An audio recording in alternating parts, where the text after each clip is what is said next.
Happy Monday, everyone, and welcome to the weekly community Q&A. So as always, I'll be answering questions that came up either from DMs to me, conversations during the week, or some of the coaching calls. So we have looks like 5 questions here today. So we will dive right in. So the first question is around leads. We actually have three lead questions. So we'll get into that, I guess, a little more detail.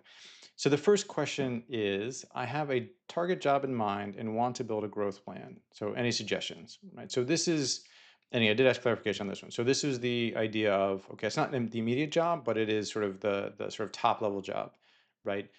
In this case, it was sort of like a head of governance and AI kind of role. So sort of senior role, VP, SVP, that level, and they're not quite there yet. So how do you sort of figure out a growth plan to get there? And what I suggested, and I was going to suggest to you as well, is you think about it in sort of two things you need to be, two aspects that you need to think about. So what is the task to be done is a set of skills, a set of areas in terms of defining processes, strategic direction, executing, understanding different aspects of domain knowledge and things like that. So there are all these ingredients. And then the question is, at what scope or what level do you have experience doing those things, right? And so in this case, again, this is more of a risk and compliance example, but understanding and implementing a controls program, right? And so the question is, okay, what is the thing? Okay, you need to implement a controls program. Cool. You need to be able to do that. And then the question is, what scope or scale did you do that? Right? And so very simply, this could be done for a local group, a local function, a local business, a national business, or global/international, right? So there's up to enterprise level. If you've done it at an enterprise level, then the criteria is, okay, enterprise at 1,000 person company, 10,000, 100,000, etc. Right? But if you think about it, basically you want to say, what have I done and at what scope? And if you haven't done it, that's your first job is to go get experience. Same thing, like we talk about, the CIO role a lot. And because that's a typical, target, for technology leaders. If you come from the product engineering, design side, one of the things that you need to do to become a CIO is you have to have sort of infrastructure or, operations product production support experience. So the first criteria is, have you had any, production responsibility? If not, go get that, right? If you have it, check, have a little bit. And now the second question is, at what scale, right? So you now take that same experience and now you need to scale it up. So you say, okay, oh yeah, I ran a product, I ran production support for a product suite, a business, or an enterprise. If it's an enterprise, what size enterprise, right? But that's effectively what you want to do. You think of it as a grid. Okay, here's the things that I need to do, and then here's the level that I've done it. Now, the other scale is who have you done it with? Again, back to the sort of compliance example. Have you worked out this with, other directors? Have you done it with VPs? Have you done it with SVPs? Have you done it with GMs and business leaders? And have you done it with C-suite people?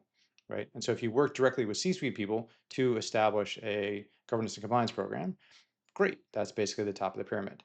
If you've only done it with peers who happen to be directors, you need to start doing it with VPs at least. Like you want to move up the scale.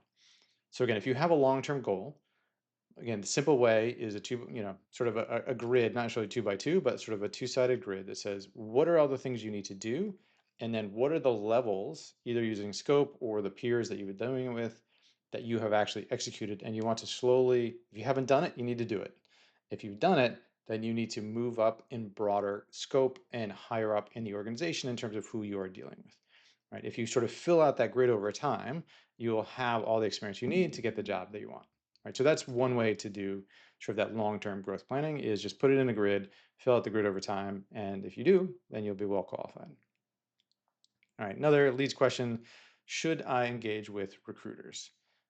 I mean, short answer is yes, right? But to kind of zoom out a little bit, right? Thinking about recruiters as, again, a scale of the basic to sort of senior executive recruiters. So the basic recruiters at the lowest level are sort of body shops, right? And what that means is they kind of collect as many resumes as they can.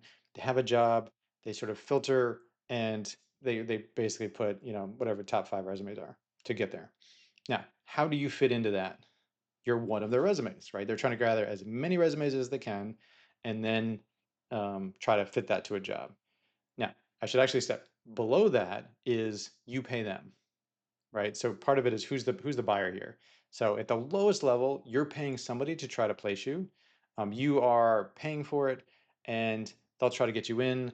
That's an interesting model. I'm not a huge fan of that. I don't know how well it works. If they could guarantee you a job, you could kind of consider it, but paying for sort of placement is always a question because the good jobs, they pay recruiters to filter. They don't necessarily want to have, the people who pay you. So I'm not a huge fan of you paying somebody. I mean, it can be helpful, right? But that's not, from an executive perspective, that's not the recruiter that you want because either they're getting paid on both ends, which is a little sketchy, or they're really not part of the recruiters that you want, right? So, that's a separate question, but I would generally avoid people who will pay to place you, but assuming you don't have to pay, right? So there it is, body shop. They just want your resume. They don't really care about you as a person. They just want as many resumes as possible because it gives them the greatest chance of finding one that's going to match this job, and then they get some sort of small finder's fee for that job. Okay, that's the basic one. Again, not a huge fan, particularly at the more senior levels. Like if you're just a coder or sort of more engineer, it's fine, but not a huge fan of that. Now, just to make it easy, let's go all the way to the top. At the top, you have sort of national well-known firms that do C-suite placement. This would be Spencer Stewart, Korn Ferry, things like that. This is where they have a roster of very high-performing people that they place over time. So you need a CIO, I got a CIO, place them in, it's $1 million plus salary. I basically get paid $1 million, like I get paid a salary, right, to place them. And then I continue to talk with them. I'm kind of half coach, half recruiter. And then, 3 to 5 years later, they're ready for another one. I'm like, hey, so and so, seems like you got 3 to 5, in. Do you want to do something bigger? Because I have this, and they're going to place you. So they have like a roster of people that they want to manage over, 5, 10, 20-year horizons, right? On bigger and bigger jobs that pay more and more money, right? That's the best. And it's very hard to get into those, right? You have to kind of be in those C-suite roles. Like you have to be somebody. You can't really get into there until you're there, you're introduced, you have to have a reference in, things like that. So that's just, the model, but don't expect to do that anytime soon. If you are, you don't need my videos, right? You're already set. So how do most people think about it? What you want to do is find the more localized version of these sort of executive recruiters, right? And the way to think about that is location and skill set, right? And because every recruiter, it is an actual individual engagement and relationship, right? It's very similar to a coaching relationship, right? Every recruiter may have a database of people, but you don't want to be in the database. You want to have a relationship, and any recruiter can only have a relationship with, even if it's 50, 100, 200, it's not thousands, right? You can't have thousands. There is a limited number of people that a true recruiter can get to know, can follow, can check in with, can look to place. And because my guess is, you're not ready for the national ones, you can find somebody who specializes in Boston or San Francisco or Colorado, wherever it is. In Boston, it's in the biotech, right? Something where it is in your space, in your location. There are recruiting firms that specialize that.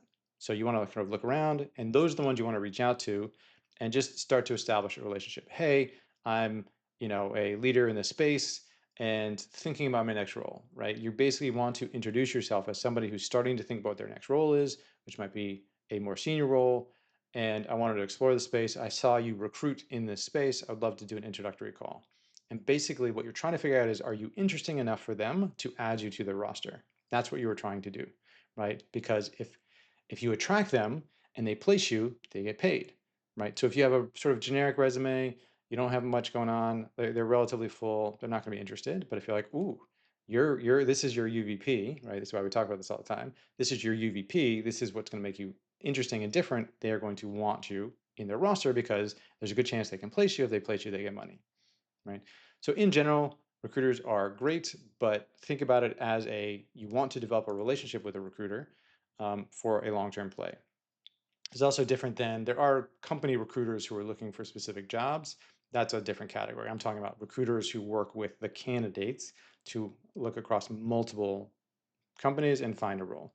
So again, relationship business, you got to go out and find them, very similar to finding a coach. You got to find them, build a relationship, and if it's good, then long term, right, obviously things will be nice because they'll always be looking around for new opportunities for you. You basically outsource that. In exchange, they get paid when you get a new job. So that's kind of how that model works. Okay. Another leads question for somebody who, okay, I haven't applied to jobs in over 10 years. What's the best way to get started? Right. And this, actually happens pretty often, because there are a lot of people who, 5, 10 years, you get a good company, you get promoted, you're good, and then you're ready for something else. Right. And we talk about there's kind of these stall points, or sometimes you need something new. So it hasn't been a while. How do you get started? Obviously, follow all the stuff in the courses in the community in terms of proposition, et cetera. But the main message I have for people who sort of haven't done this for a while is to just apply to a few jobs, make some networking calls. You have to build the skill set. You have to kind of rev the engine again. And it's just one of those things that it's the first time through is just work, right? You're not, okay, what's this form? Oh, I didn't realize I needed this. I need to go this. Oh, I have to do a cover letter. How am I going to do that? There's a lot of like micro skills that you need to have to just be a regular job seeker, right? And so rather than trying to perfect everything, right? I want the perfect job and the perfect resume and the perfect cover letter and the perfect networking outreach. Just apply to at least a couple to kind of get your feet wet. Because what you don't want to do is have the perfect job and just not have worked out the details. And oh, it took me too long to get in there, and it took me a couple extra days because I didn't have this piece of data or something. Right? You don't want to miss the opportunity you want because of the mechanics of actually engaging and applying and filling out those forms and all that kind of stuff. So if you're new to job search, just apply to a few jobs, right? Particularly ones that you're like, oh, this could be interesting. Like, just go through the process. You want to go through the process soup to nuts at least a couple of times to kind of get yourself warmed up so that you're ready when you have jobs that you're really interested in. Right? So again, that's my main advice. Just get out there, do it. If you haven't done the networking, just do it. The first few are going to be rough. That's just the nature of skills, right? First few times, and then it'll feel more comfortable, and so do it. So if you haven't been out there for a while, just go. Okay. Now, sales, or what are good questions to ask in an interview? Obviously, again, in the community, we have a whole list of questions, but if they're questions that you're going to ask, there are two. I'll give you two, right? So one is a question that demonstrates you've done your homework, right? That you are interested in this job, you're interested in this company, and you did your homework. And so that's referencing a recent article, something they posted, this person posted, ideally, the CEO posted, something where you're able to say, oh, I saw this. What do you think? And I'll give you a very specific example where this worked for I'll keep it anonymous, but like for basically somebody in our community where they read an article. So they're interviewing for, VP of engineering role. They're interviewing with the CIO, and the CEO, there's an article where the CEO said, we just bought, basically company X, and we've already managed to integrate all our technology and everything's wonderful. And so this is kind of a great question. I was really, happy to hear that he had asked this question. So we talked to the CIO, and he said, hey, I was reading this article from your CEO. He'd say, oh, you just bought this company, and everything's already integrated. And I was quite surprised because, in my history, it actually takes a long time to get this stuff integrated. And the CIO goes, oh yeah, no, we're nowhere near right integrated. Basically, the CEO was lying through his teeth. But basically, it sparked a really good conversation between between the two of them on the difficulties of integration and stuff like that. But because it was very specific to the company, it was very specific to where they were going, and this candidate had done the homework, it sparks a very sort of real conversation, which is always what you're trying to do in an interview, is get a real conversation about the real problems in the real job, not really your history, right? What you want to talk about is their problem and how you can help solve it. And so then they were talking about, how to solve integration problems and stuff like that. So it was a real problem with a senior executive. So that is one half of the equation, is ask something memorable about them and their problem that, again, you did some research to do. So that's number one. Number two is define, basically how would you define success in the first 90 days? So if I got this job, you can always kind of throw that, like, let's say I was hired or somebody else, what would success look like for you in the first 90 days? Like, what are the first things you would want me to take care of or fix or solve, or what are the key challenges?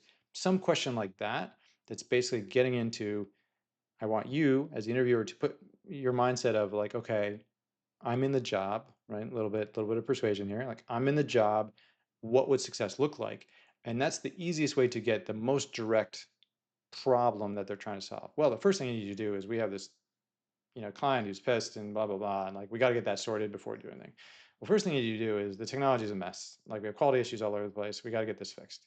First thing to do is blah, right? And that is a very sort of high correlation with the problem that they're trying to solve. So that's the other one. So one, a question that sort of demonstrates your research and is engaging, so you can try to get a real conversation about what's going on in the company. The second one is, what would success look like in the first 90 days, right? And again, that time frame is good because it's very practical, and they have to think hard about, okay, if you come on, what would I have you do? And you can get some really good insight. So those would be the two that I would say, if just off the top of my head, like the two that you really need if you're going to be asking questions. Right? Those are my two favorite. All right, and last question for today. How important is crisis management to executive presence? The short answer is very, right? Because that's ultimately what people are trying to figure out, right? It's fine when everything's smooth, it's fine when everything's easy. The question is, how will you handle it when something really goes wrong, right? And that's crisis management. Excuse me. And so, you want to be prepared for that. And if you've demonstrated that, then you basically sort of tick off some boxes that people are not sure of, right? And this is something I found out after the fact in my own career, that I did this a couple times where, this thing happened and I took charge, I got it done or whatever. And then, later my boss was like, hey, that was the moment I knew you could handle this job, right?